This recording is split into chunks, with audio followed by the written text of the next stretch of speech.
Ақордада мемлекет басшысы Нұрсұлтан Назарбаев еліміздің алдағы даму мәселелеріне арнап кеңес өткізді. Оған премьер-министр Серік Ахметов, президент әкімшілігінің басшысы Кәрім Мәсімов, премьер-министрдің орынбасары Қайрат Келімбетов, президент әкімшілігі басшысының орынбасары Бақыт Сұлтанов, Самұрық-қазына ұлттық әл-ауқат қорының басқарма төрағасы Өмірзақ Шөкеев, мұнай және газ министрі Сауат Мыңбаев қатысты.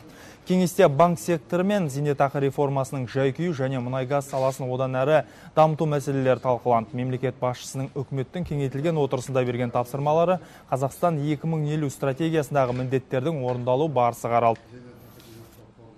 Банк жүйесін қарыздан құтылдыру үшін біраз шаруалар жасалды. Сыртқы инвесторлармен де, ішімізден де. Енді қазір аяғына жеткізіп, банк жүйесін бір салаға салуымыз керек. Осы мәселені ақылдасамыз.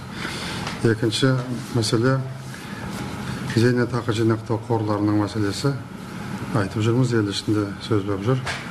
Зейнетақының қорын сақтап қалу үшін, оның өнімділігін арттыру үшін біз тиісті шаралар қолдануымыз керек.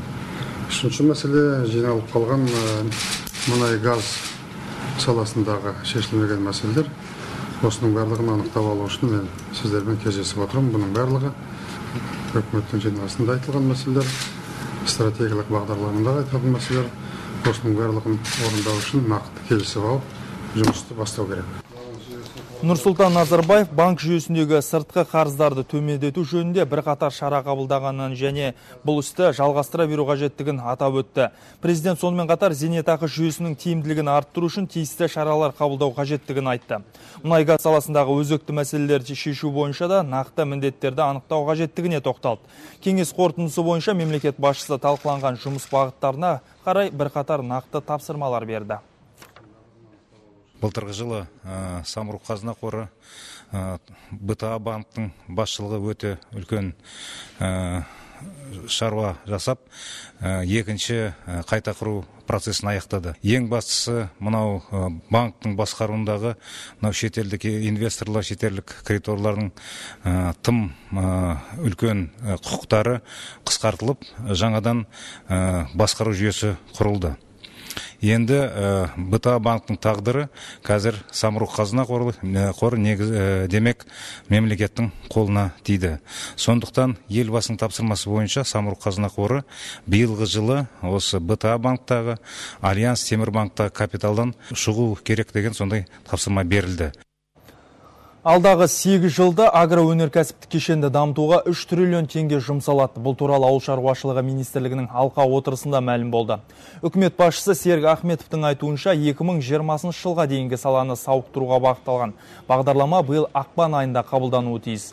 Құжат ауылдағы ағайынның кәсібін дөңгелетуіне дем бермек. Тұтастай алғанда биылғы құрғақшылыққа қарамастан бақша дақылдары, май және мал азығы бойынша салада өсім байқалады. Астықта былтырғыдай рекордты көлемде болмаса да ішкі нарықтың сұранысын толықтай қамтыды. Тіпті 8 миллион тонна бидайды экспорттауға мүмкіндік берді. Десекте шешілмеген түйткілдер де бар. 20 жыл ішінде елдегі жем-шөп егістіктерінің көлемі 5 есеге дейін қысқарған. Премьер-министр осыған орай министрлікке бір айдың ішінде мал азығы өндірісіндегі жағдайды тұрақтандыру бойынша шараларды ұсынуды тапсырды.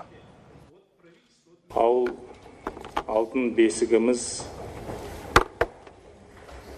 халқымыздың, тіліміздің, мәдениетіміздің ұйытқысы.